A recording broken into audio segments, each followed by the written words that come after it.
We continue with Chapter 7 in Part 2. We're going to get into some behavior change theories. Okay, the first theory, in this case, they use model as a descriptor, health belief model.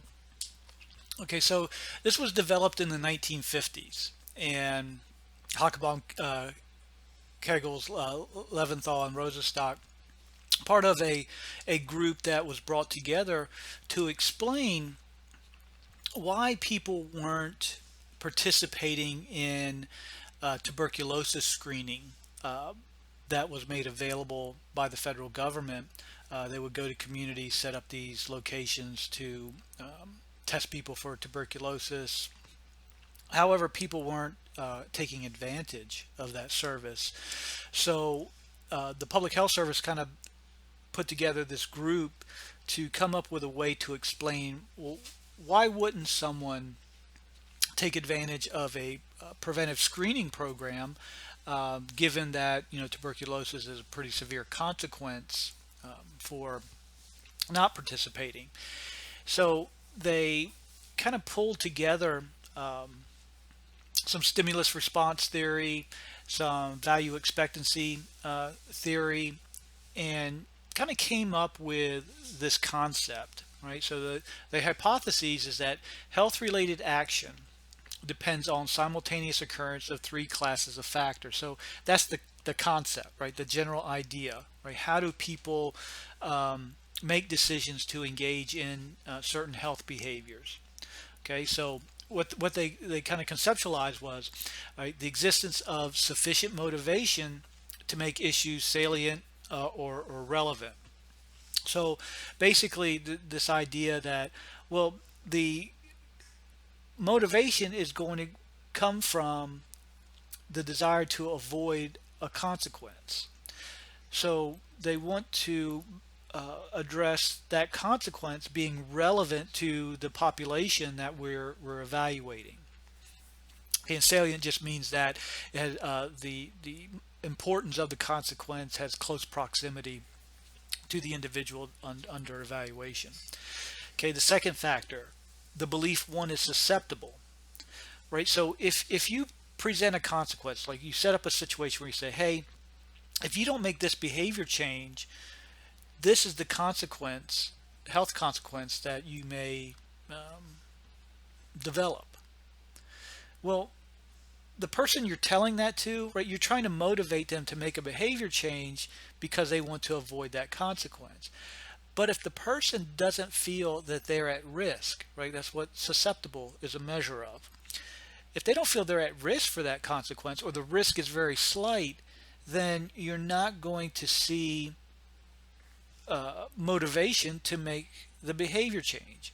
Think about COVID-19, right? So say the health behavior we're asking people to engage in is wearing masks.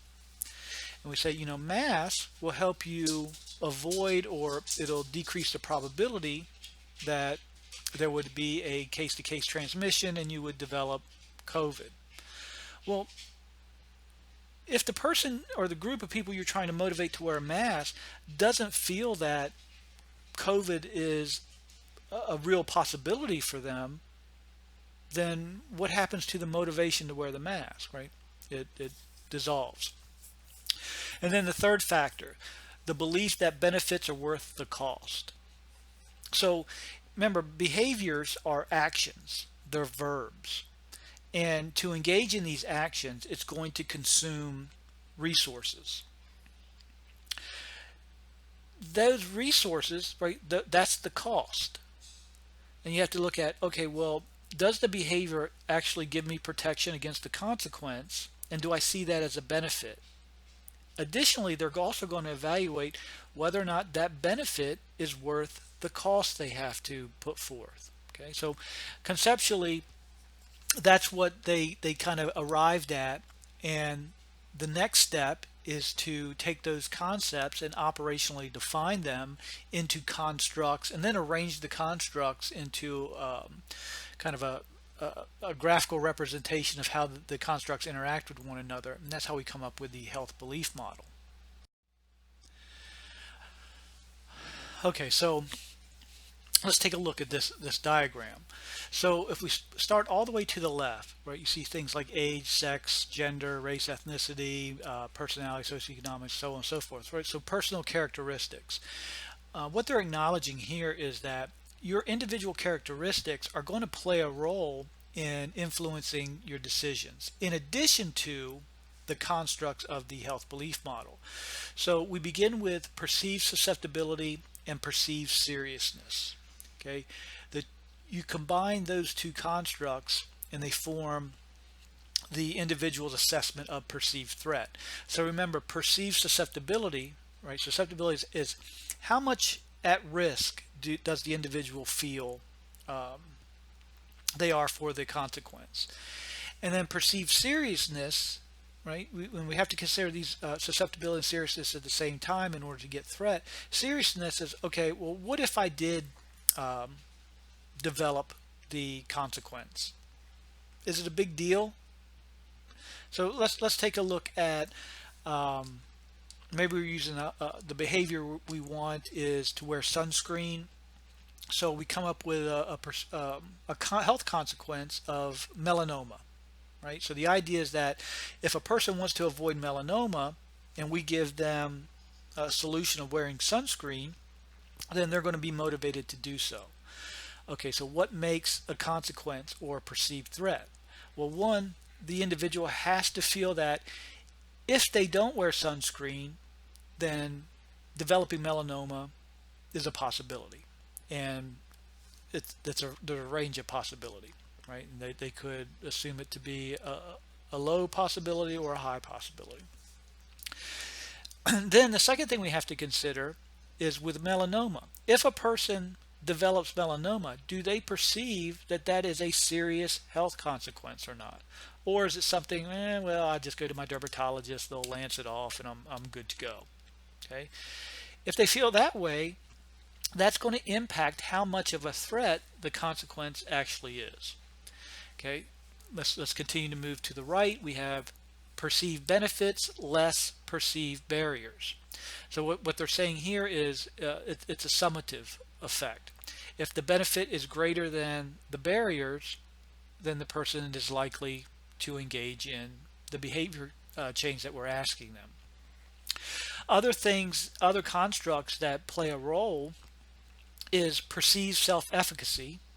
Okay, so remember, self-efficacy is the confidence one has in their ability to carry out the behavior change. Okay, does the person feel that they are capable of wearing sunscreen every time they're outdoors? Well, that's going to influence the effect of perceived benefits outweighing perceived barriers. So if that's the case, they don't automatically go into the behavior change. We also have to consider, well, what's their level of self-efficacy? If it's low, that's always going to work against us, right? So we want self-efficacy to be moderate to high. And then the last construct that has to do with behavior is cue to action. And a cue to action is simply some type of trigger or event that signals to the individual, hey, now's the time to engage in the behavior. Maybe a cue to action in this example would be the person experiences sunburn. Okay, and they say, oh, okay, maybe I am at risk for further consequences if I don't wear sunscreen. But it's something just to alert them, hey, now's the time to do it. Or maybe we implement this program during a time period that's maybe National Sunscreen Month. I don't know if that's a thing, but what if it was? We could use that National Sunscreen Month and the awareness campaigns that kind of go along with those. They could serve as our cue to action. But all the model is saying is that, look, in order for behavior to be realized, right, we need to address these constructs of perceived susceptibility, perceived seriousness, perceived benefits, perceived barriers, perceived self-efficacy, and cues to action. The final thing I want to mention about health belief model is their use of the word perceived. Okay, perceptions of reality. Sometimes we perceive reality and it actually matches up with the truth. Sometimes we perceive a reality that doesn't really line up with what's actually going on. So by emphasizing this in the health belief model, it's just reminding us to say, look, we need to do an assessment, right? Not to determine what the reality is, but well, I guess you would do that to some extent, but to also what the individuals in our target population, how do they see reality? Because if there's a mismatch there, then programmatically we're going to have to address that, right? We're going to have to correct misperceptions, but you can't correct misperceptions unless you do an assessment to collect that information.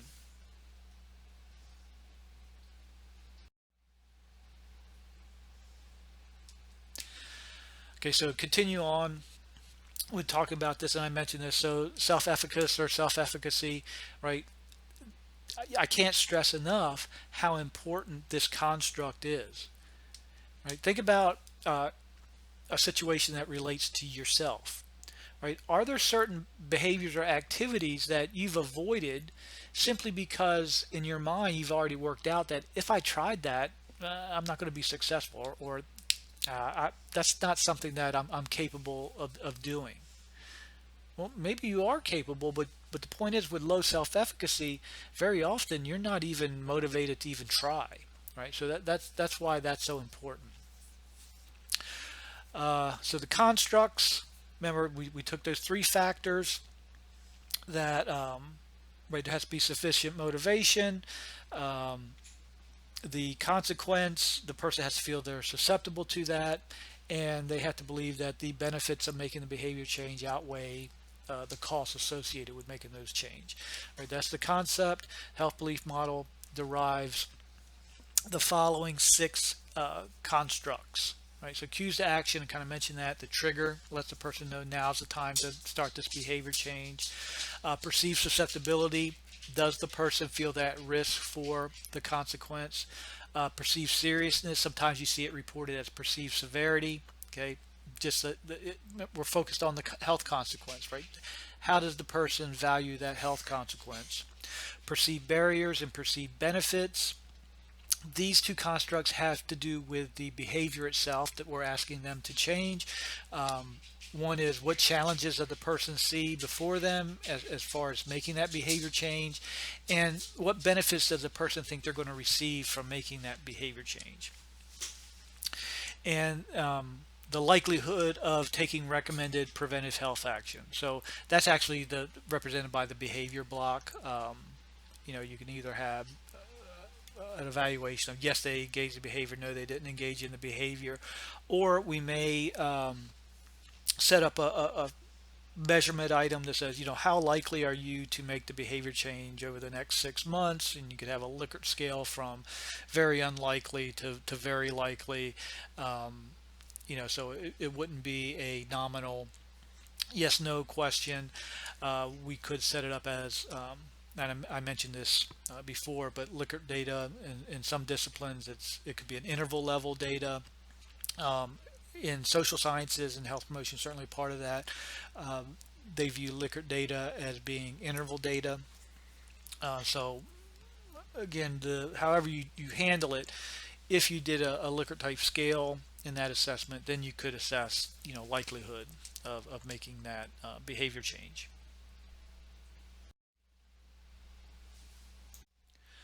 Protection motivation theory. This is basically an extension or a reimagining of the health belief model. It came much later, but it strongly draws upon some of the concepts and even some of the constructs of the health belief model. It's a value expectancy theory. So what that tells us, it relies on cognitive processes. So we're asking the person to kind of think through the situation and decide what's the best solution, as opposed to a stimulus response theory, which requires very little, if any, cognitive ability, and is more of a classical or operant conditioning type of learning component.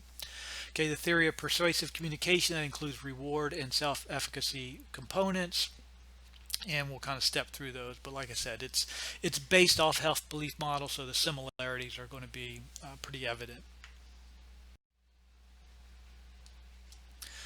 Okay, so with protection motivation theory, so your inputs. So basically, that's going to be the characteristics that, or the nature of the situation and the target population that you're dealing with,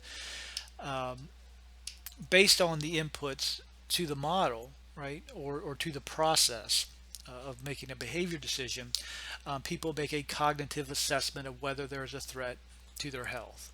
Okay, so the idea is that we want to provide data, provide health education and other information in a way that allows a person to kind of compile all that information and then arrive at the decision that, okay, the consequence is definitely something that could impact me, and it's something that I want to avoid. It arouses two cognitive mediating processes: threat appraisal and coping appraisal. So here, mediating is a statistical term. So basically, it looks at your independent variable, what influence it has on the dependent variable. And the mediating variable would be a third intermediate stage that would account for the indirect effect of the independent variable on the dependent variable. There's also a direct effect from the independent variable, excluding the mediating variable, on the dependent variable. And you would add all of those up and have a total effect. Probably a little bit more than you wanted to know, but just a little background on some of the terminology here. So basically, they're saying that the ultimate decision is dependent upon how much of a threat the person appraises the consequence to be, and how much benefit they're going to receive as far as avoiding the consequence. That would be the coping appraisal. Some program interventions that use protection motivation theory include breast self-examination, right? So that's the behavior we're trying to get people to adopt, right? And of course, the health consequence is going to be a breast cancer diagnosis. So again, the threat appraisal is, how do people view breast cancer, and how do they view the effectiveness of self-breast examinations at preventing or at least minimizing the impacts of breast cancer.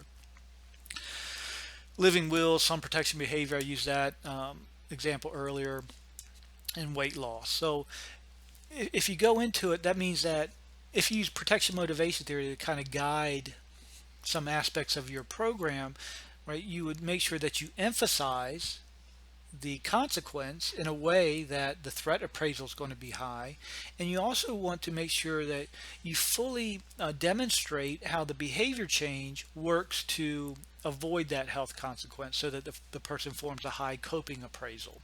If you can do those two things, then the model suggests that, okay, well, they're more likely to make the behavior change. Okay, the next model, the elaboration likelihood model of persuasion, or ELM.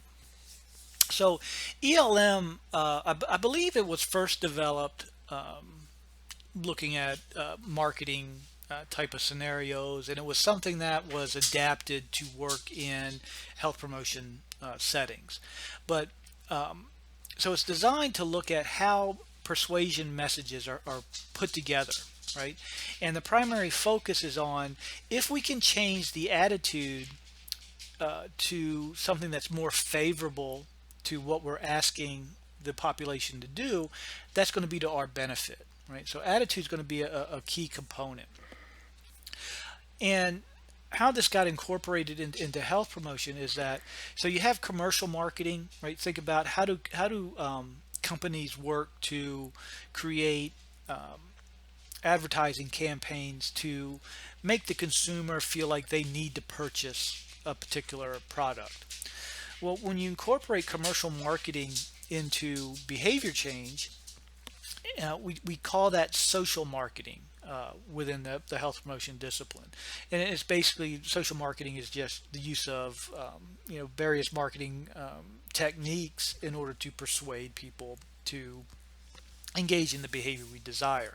So typically you're going to see ELM used when people are putting together awareness campaigns, Right, so it's been used to help interpret and predict the impact of health messages. Now, the thing I want to say about health messages is that if you were putting together a poster, right, and say that it's going to contain your health message, or you're putting together a more extensive awareness campaigns, two things or two perspectives you always have to consider. One is the marketing materials are designed to send a message. And since you're putting together the marketing materials, you have an intent or an intended message that should accompany the marketing campaign. But you also have to consider, how is my target audience going to interpret these messages? You want them to line up, right? If you intend a certain message to be heard, but the audience is interpreting the message in a different way, then you're negatively going to impact the effectiveness of your marketing campaign. So here's where use of focus groups, pilot testing, your materials can be helpful, just to make sure that the messages are being translated exactly as you intended them to be. The last bullet, useful in message tailoring, right? Because the more relevant the message is to your target audience, the more likely they are to interpret it in the same way that you intended it to be interpreted.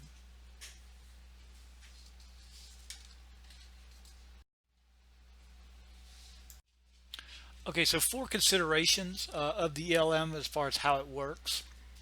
Okay, so the first one proposes that modifying attitudes or other judgments can be formed as a result of a high degree of thought or a low degree of thought.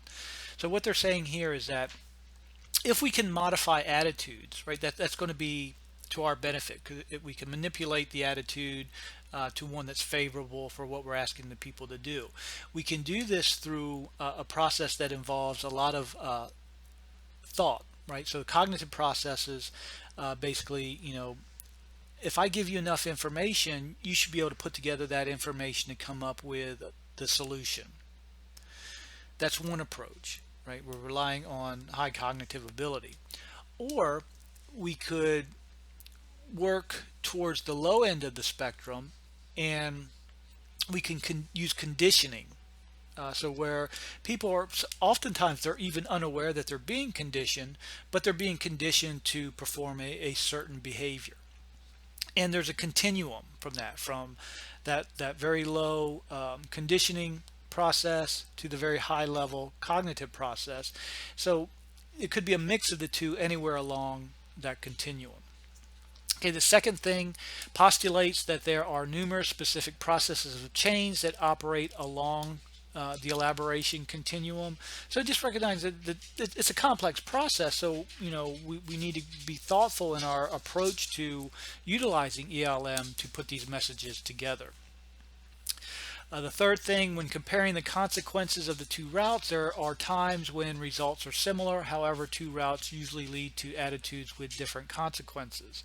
So here we're basically saying that we want to make sure that what we're trying to achieve with ELM is actually kind of the overall effect in our target audience, but we recognize that not everyone is going to hear and interpret messages in the same way, and that's going to impact the ultimate attitudes that they form. So it's one of those things. Again, you're going to have to put a lot of thought and planning in how you utilize ELM to produce the desired attitude effect that you're after. And then finally, organizes the many specific processes by which variables can affect attitudes into a finite set that operate at different points along the elaboration continuum. So basically, they're looking at four things here, these specific processes. And first one is, the source of the information. If you receive information from sources that are close to you or that have notoriety, like celebrities, or you hear expert opinion, sometimes that can change the impact of the message, right? So you hear someone in the classroom talk about the benefits of wearing a mask to minimize transmission of infectious disease. you're going to receive that differently than by hearing that from someone like Dr. Fauci say the same words. So that's something we need to consider is the source of the message that we're putting out there. Is it sufficient enough that the person's going to be attentive to that message? Uh, the way that you structure the message itself. Is it something that involves humor?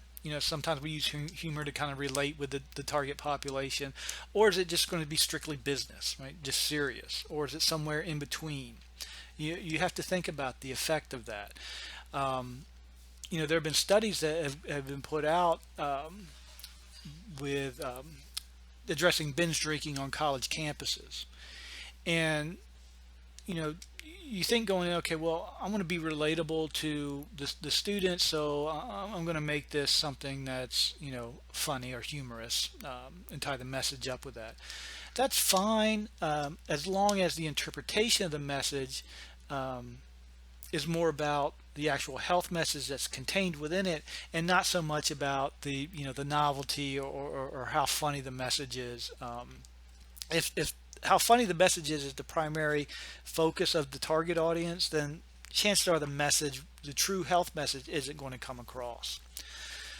The context, right? Is it face to face? Are you literally telling or conveying the message to your target audience, or are we doing things through social media or internet email delivery of these messages? Think about it yourself. You're more engaged when someone is addressing you specifically, or addressing you as a group, as opposed to receiving some automated message or some social media message. It may not have the same kind of impact. And finally, you also have to consider the characteristics of the target audience and how they may infect or impact how that message is received. Things like age, education, how attentive they are, how much health education they already have, those types of things. So again, a lot goes into creating effective messages beyond simply coming up with something that looks visually appealing and has a identity, and there's more to it. Remember, the purpose of what the message is to convey health information, right? At the end of the day, that's what you're concerned with. Did I transfer health education to my target audience?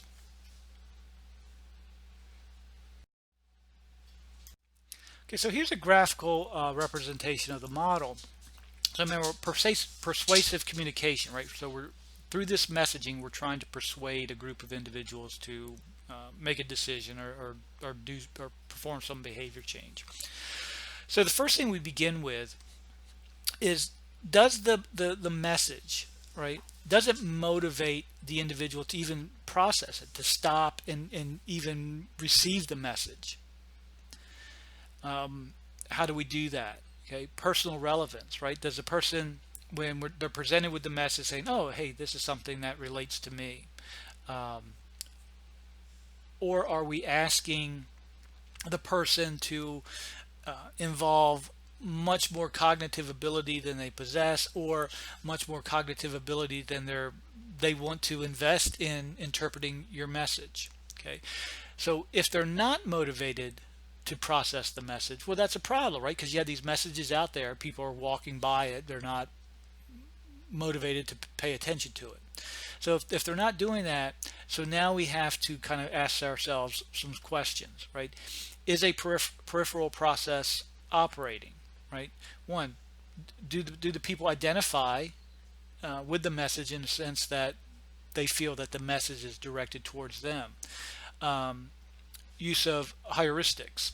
Uh, this basically means that instead of putting the effort into making the cognitive kind of process work and arrive at a solution, they're drawing on solutions that require less thought. For example, I know some of you are familiar with the term a rule of thumb, right? So how do I go about processing this information? Is there a rule of thumb that I can follow? Why do you want a rule of thumb, right? Because in your mind, you're saying that, well, if I have a rule of thumb, it saves me some steps as far as me actually figuring out what's appropriate or what I need to do. I just follow the rule of thumb.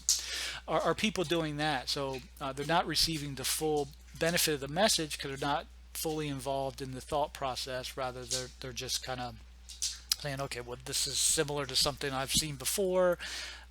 This is what I would do in that situation. I'll just apply it to this situation. The bottom line is that they're not utilizing the message as you intended it. Okay, so if the peripheral process is operating, right, then we have to switch over to the peripheral attitude shift. Because they didn't invest cognitively, probably if there is an effect on changing the attitude, it's just going to be momentary or temporary. It's not going to be something that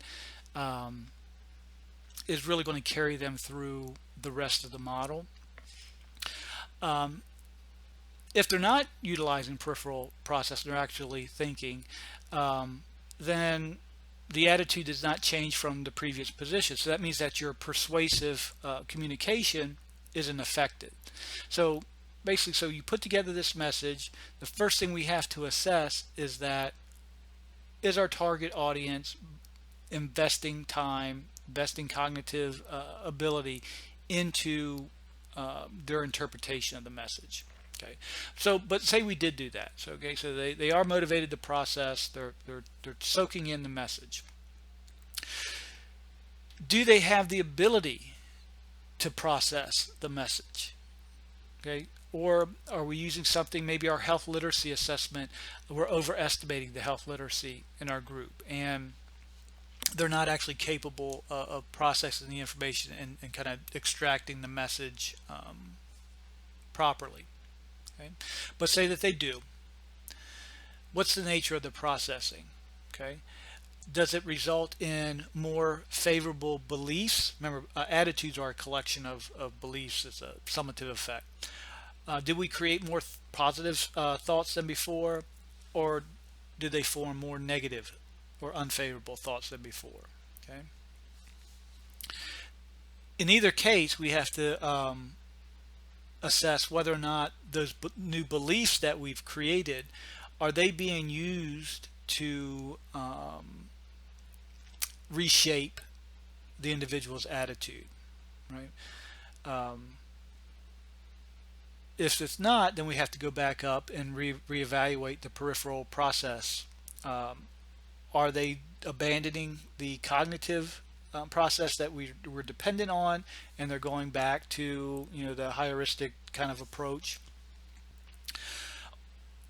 Now, if they are, right, if the person is now reevaluating their attitude based on this new section of beliefs, then that's either going to produce a positive attitude change or a negative attitude change. And if we get it to this point, then they usually carry that attitude change with them to the next situation.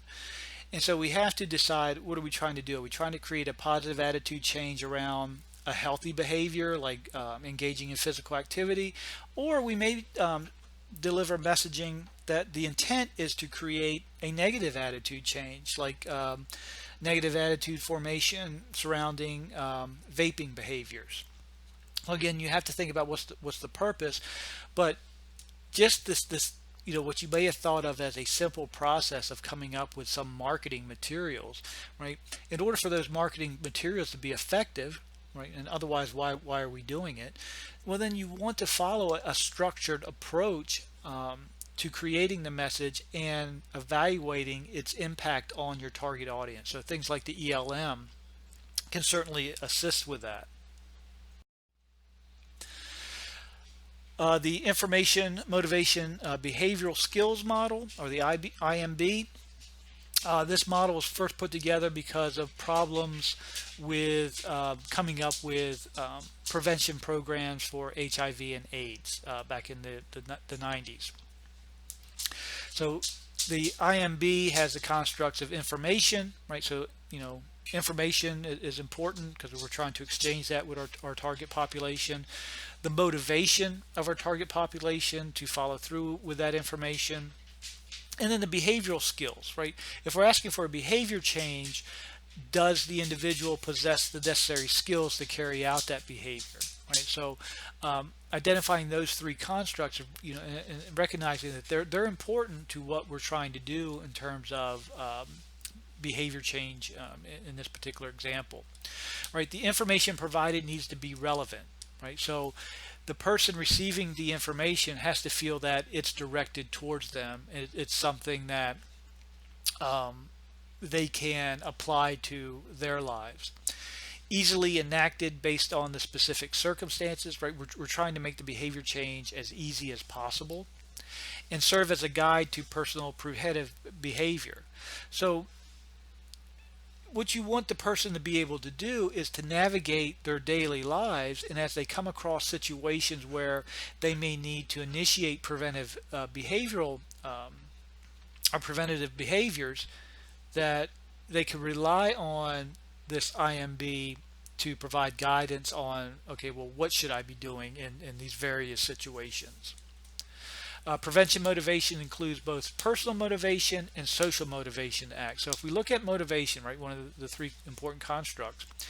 So the individual has their personal motivation.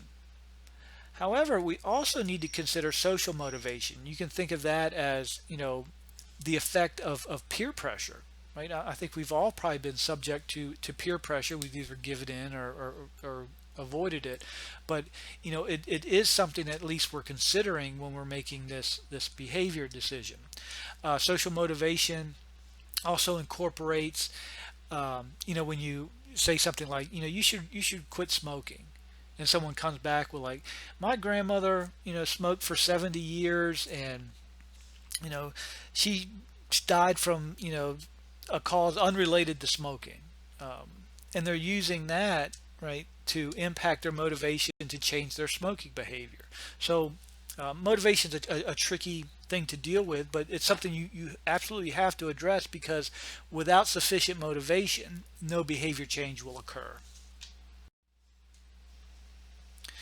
So here's a graphical representation as it was originally developed. So you have your HIV prevention information, and you also have to consider or assess the individual's motivation to utilize that information and to make behavior changes. Both of those are dependent upon the skill set that the individual possesses with regards to the behavior change we're asking them to do, and then they all finally all interact and either produces the HIV prevention behavior or it doesn't. So on the far right, the HIV prevention behavior, that's what we're trying to change. So usually with these models, I always suggest working backwards, right? So we identify the behavior change that we want, right? According to the IMB, the next thing we have to consider is, does my target population possess the skills in order to carry out the behavior change I'm asking them? And we move to the left again. Okay, well, what information do I need to provide to let them know that, hey, this behavior change will help them avoid HIV? And also at the same time, I have to consider, how motivated is my target population to make a behavior change? Any deficiencies to the left of the HIV prevention barrier have to be addressed in your program. Otherwise, how do you expect the model to be fulfilled?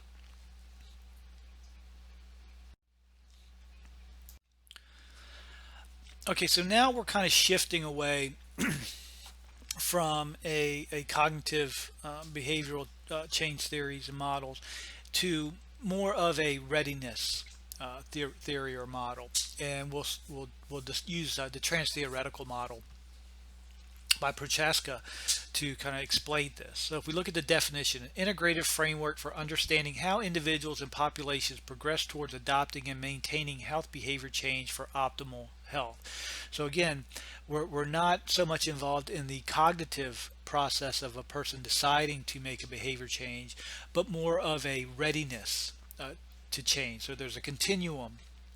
We begin with there's absolutely no desire or awareness that they should even be considering a behavior change, to someone that's ready to adopt this behavior change as part of their lifestyle, and it falls in between. So, five major constructs of the trans theoretical model. The first one is stages of change. And this is a big component of the trans theoretical model. That's why sometimes you'll see it referred to as the stages of change. The second construct is decisional balance, right? Pros and cons. Self-efficacy can, when you're talking about behaviors, you can't really get away from this idea of self-efficacy. Confidence plays such a tremendous role in whether or not a person will actually initiate a behavior change or not. The processes of change, and then finally the effect of temptation. Right? Temptation is always something that you're tempted to relapse back to what you were doing before the behavior change. So we'll address that as we go through.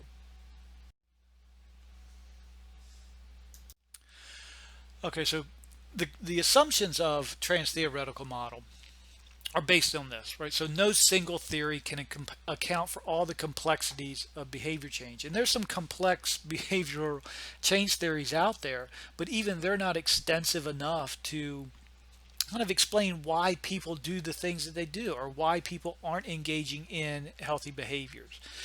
There's no single answer to that question that's universally applied to all situations. That's what makes it complex. Once you figure it out for one group, right, you may come up with a completely different set of factors that contribute to behavior selection in a different group. So basically what they're setting this up for is that not only do we need to think about conditioning, or the cognitive process of behavior selection, but there's also other elements to consider.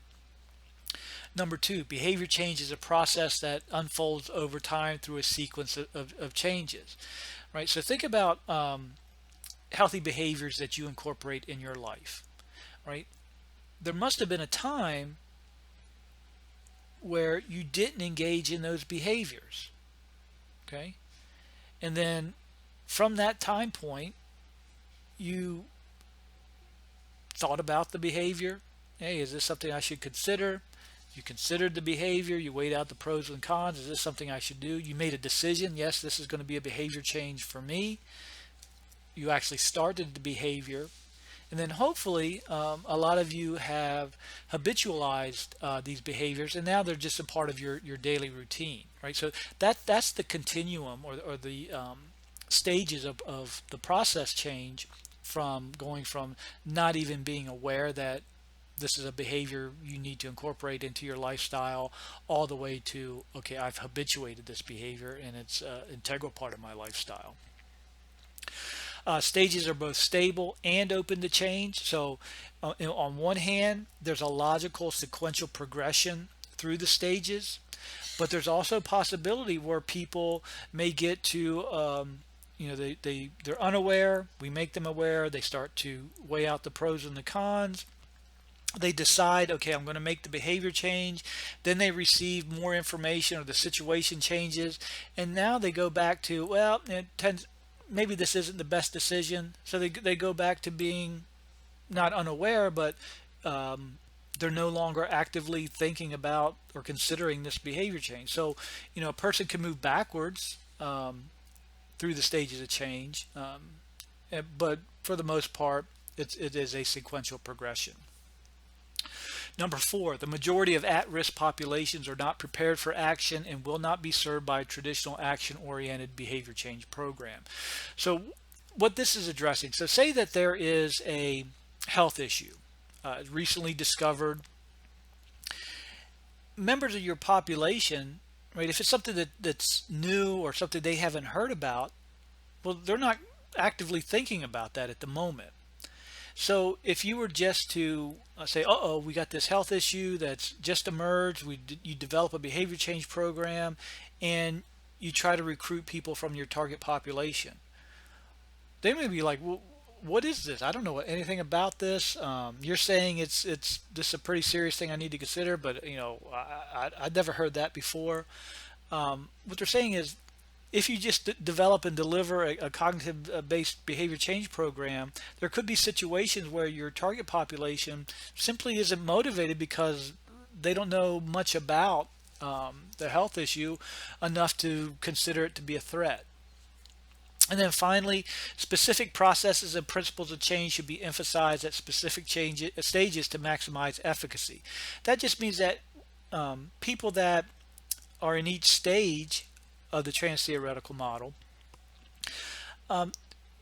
we need different techniques to reach each of those people depending on what stage they're in, or we need to deliver different information based off of what we're trying to emphasize or what we're trying to accomplish in each stage in order to progress the person to the next stage.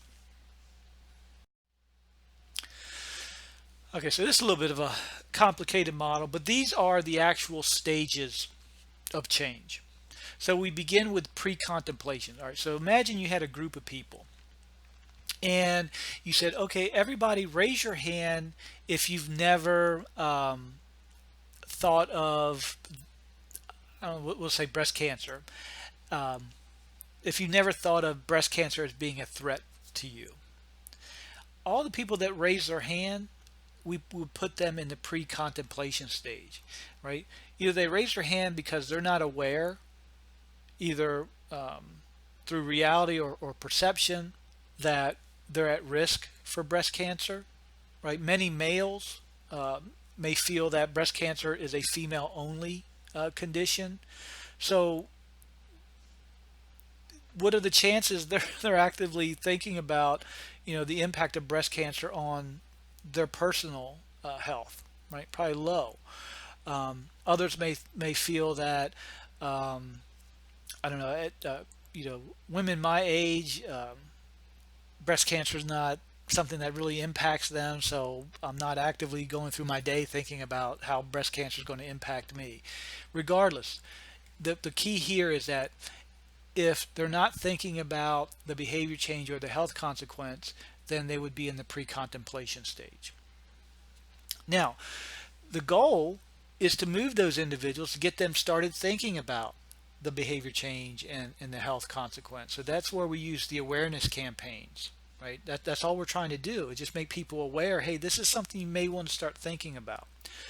Once they start thinking about it, then they move from pre-contemplation to contemplation. And what they're doing in this stage is that they're weighing out the pros and the cons of making this behavior change as it relates to the health consequence. So programmatically, right, so awareness campaigns we direct towards pre-contemplation. What do we do with individuals at the contemplation stage to advance them? Well, if they're weighing out the pros and the cons, we want to help them make do that assessment. So we want to give them information showing all the benefits. We want to minimize any costs they associate with making these behavioral changes, because we want the net effect for the pros to outweigh the cons. Once that happens, the assumption is, okay, well, they're going to make a decision that the behavior change is something that they want to do. Once they make that decision, we move them to the preparation stage.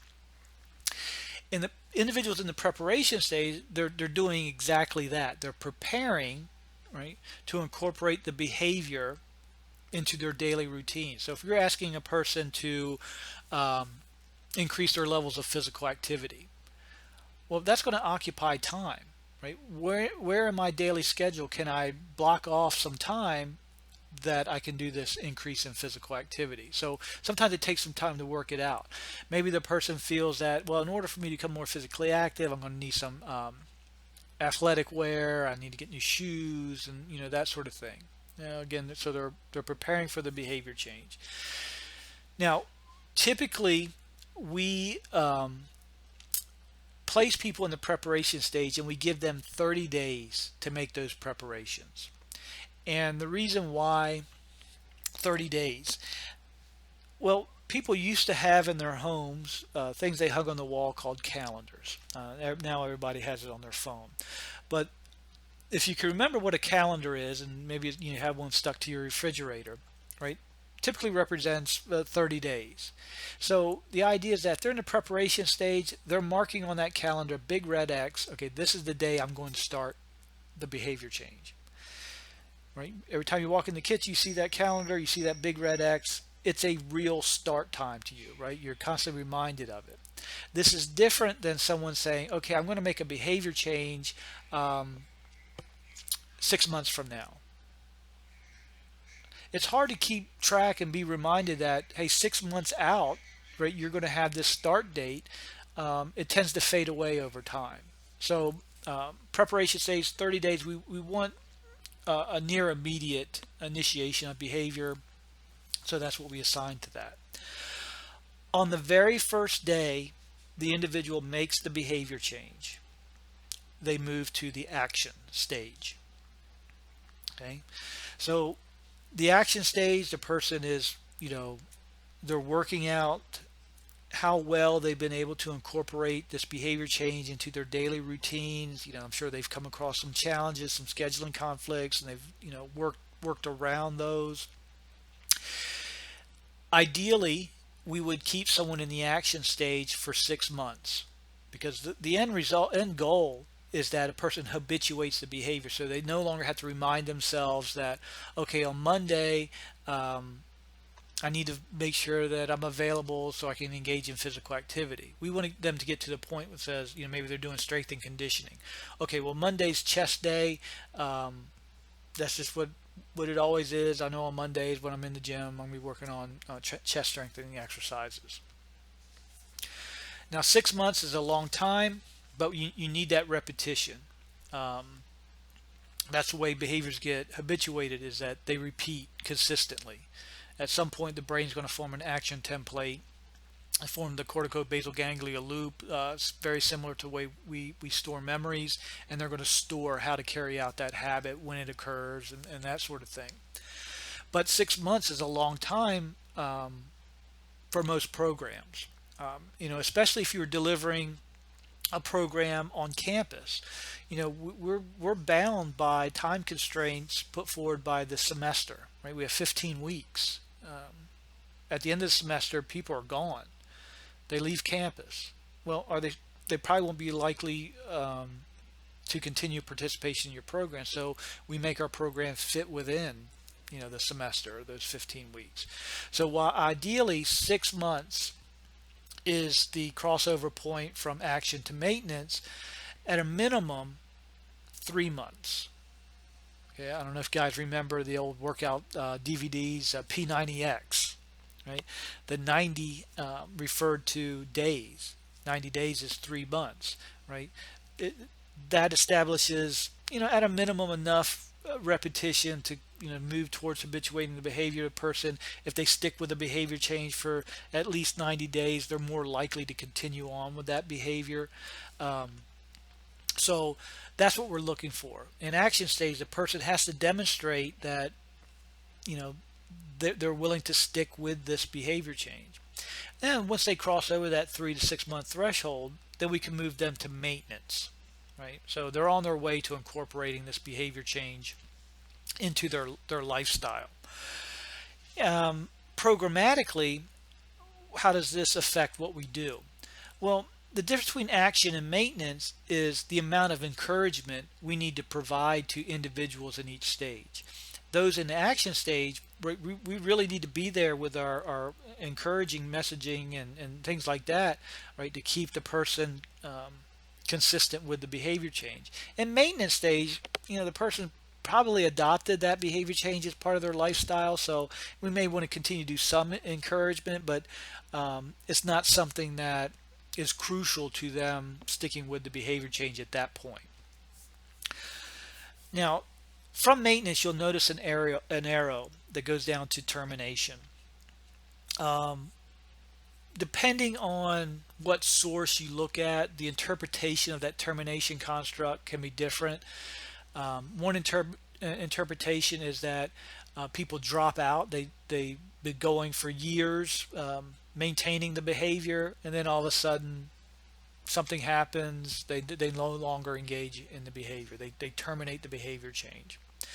Another way that termination, I've seen it interpreted as, um, is that the old behavior, the one we changed from, right? So maybe it's a smoking behavior. So the behavior change we've run them through the stage of change with is quitting smoking.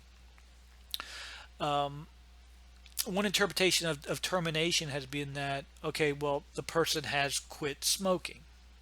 The possibility of relapse is no longer a concern. I absolutely oppose to that, um, just because the potential for relapse is very high. I told you that these habits are stored in the same way memories are. Now, think about your earliest memory that you're able to recall. I don't know if I did this in this course or not, but what if I put up an image? It's a childhood toy.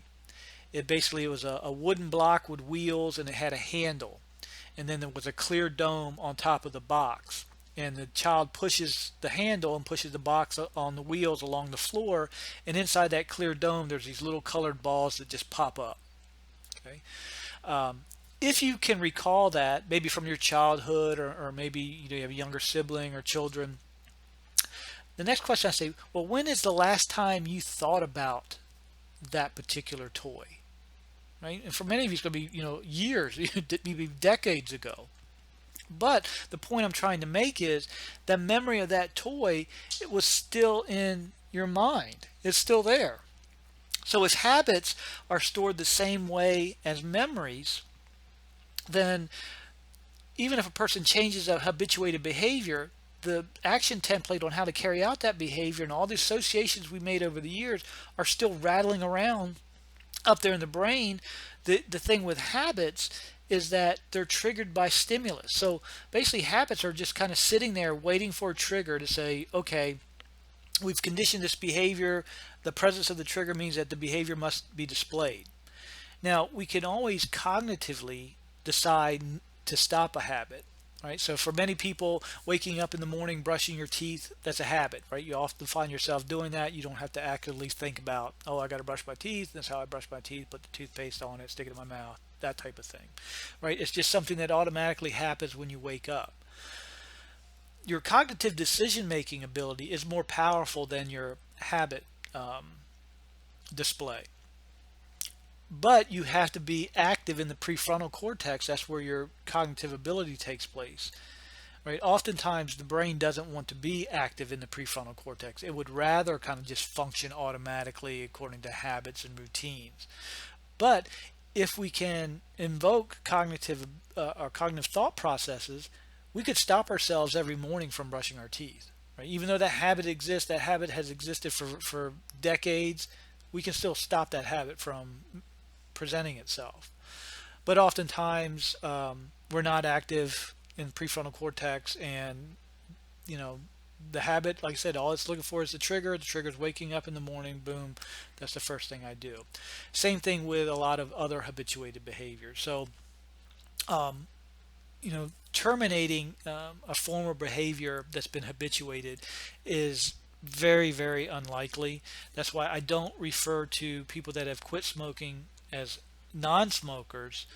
I refer to them as former smokers, because I'm giving kind of awareness that, hey, these people are different than non-smokers in that they have those habituated behaviors stored as a corticobasal ganglia loop up in the limbic system, whereas a non-smoker, they've never engaged in the behavior. They haven't stored those experiences yet. Mentioned relapse. The dotted arrows just kind of indicate that it doesn't have to be a sequential movement through the stages of change. People can regress from one stage to another, just depending on what the circumstance is.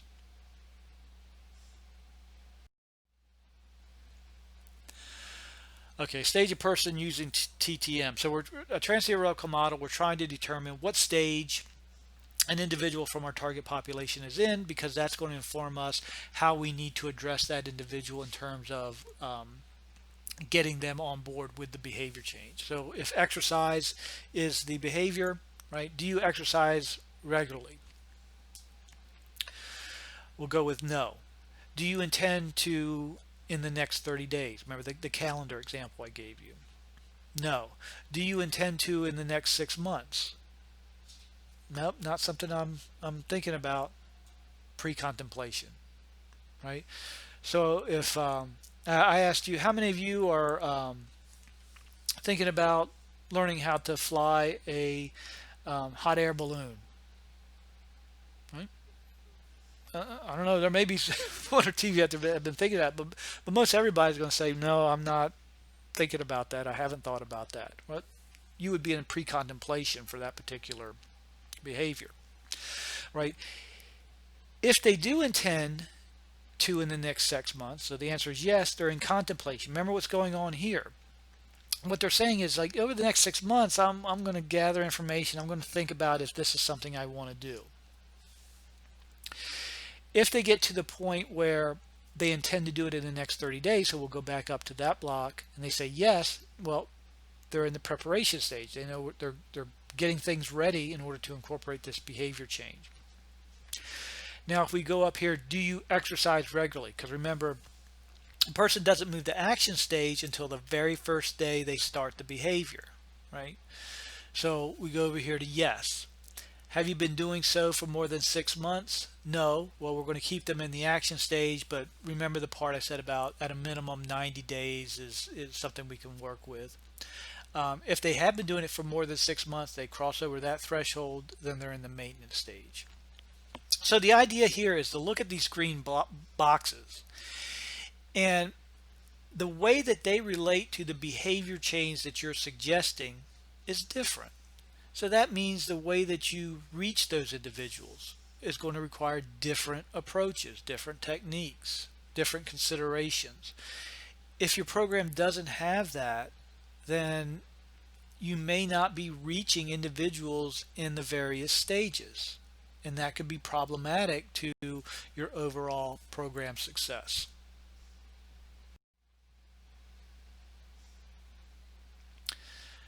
Now, Prochaska gives some examples of how to progress someone from one stage to another. For example, if we look at how do we move people that are in pre-contemplation to contemplation? Well, consciousness raising or awareness, dramatic relief. So the person becomes more aware of the health issue. Maybe they're experiencing symptoms related to the condition, or you know, something happens to a family member or a friend that kind of initiates that, maybe this is something I should start thinking about. Environmental reevaluation, again, just a more pertinent awareness messaging that kind of relates to their particular situation, is perceived as being more specific. But anyway, remember what we're doing. We're moving someone that's not thinking about the behavior change or health issue to a position where they are starting to think about it, or at least consider it. Okay, so from contemplation, move them to preparation. If we go down here, self reevaluation. So maybe at some point, the person starts to realize, so maybe they're starting to think about some other set of behavior change. Maybe they want to live more healthy, and that's kind of an ambiguous change. And part of that ambiguity, maybe that opens a door for them to start thinking about the specific health behavior and consequence that you're presenting. Moving them from preparation to action. If we go across, we see self-liberation. And basically, during that preparation, maybe through the act of putting things in line to facilitate the behavior change, maybe over the course of that time, they started to identify with this behavior change. You know how people can get excited that as the new year approaches and they have a set of resolutions. Oh yeah, I'm going to change my life. I'm going to start eating healthy. I'm going to start working out, and they kind of get excited with that idea. Right? That would be self-liberation. So if we can kind of create a similar type of effect to those in the preparation stage, maybe that helps them move to initiating that behavior, which places them into the action stage.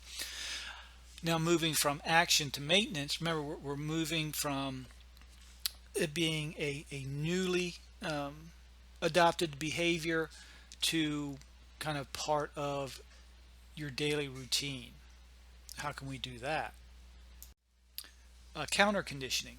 So if you've habituated a negative behavior like smoking, and you're in your action stage, you're trying to work out, okay, well, how can I incorporate this quit behavior into my routines? Maybe the trigger for them to start smoking is stressed. Well, maybe replacing that response, smoking, with exercising. So anytime you feel stress, go engage in physical activity. And you do that enough times, and now what you're starting to do is you're conditioning the exercise behavior to be triggered by feelings of stress. The other ways we can do that is helping relationships. Okay, so maybe during this new behavior of exercise, you're meeting people at the gym, you're meeting like-minded individuals that value exercise, and it kind of helps support you when your motivation is low. You can draw on those people to kind of help remotivate you, that sort of thing. Reinforcement management. Okay, so here again, during the in the action stage, it's still considered a new behavior, and maybe what you're doing to encourage yourself to repeat that behavior is that every time after you work out, you reward yourself in some way, and that serves as the motivation. Well, maybe you're starting to feel your sense of motivation to receive that reward waning. Okay, well, let's reevaluate the reward. Maybe we need to change it in a way that produces that motivation to obtain the reward. Therefore, you're more motivated to exercise. Stimulus control. Now we're looking at negative health behaviors that have been habituated. So it means that the behavior manifests itself once it's in the presence of certain stimuli. And maybe you find yourself, in the evenings, you sit down, you open up the laptop, and you're just kind of sitting there and surfing the web, and that's always been a time when you've taken a smoke break. What starts to happen is your brain starts to associate, okay, sitting down, kind of mindlessly searching through the internet as the trigger to, okay, well, here's a good time to smoke. Well, maybe if you remove that stimuli, okay, instead of just kind of sitting on the couch with your laptop open, around that time you go for a walk in the neighborhood. Okay, so therefore the stimulus, right, just mindlessly surfing the internet, isn't presented, therefore it doesn't trigger the smoking behavior. So just different approaches, but you want to think about that. Like, the ultimate goal is to move everybody to the maintenance stage. You need to start thinking about how can I move people progressively through the stages of change to get to that point. And your approach for each stage is going to be slightly different.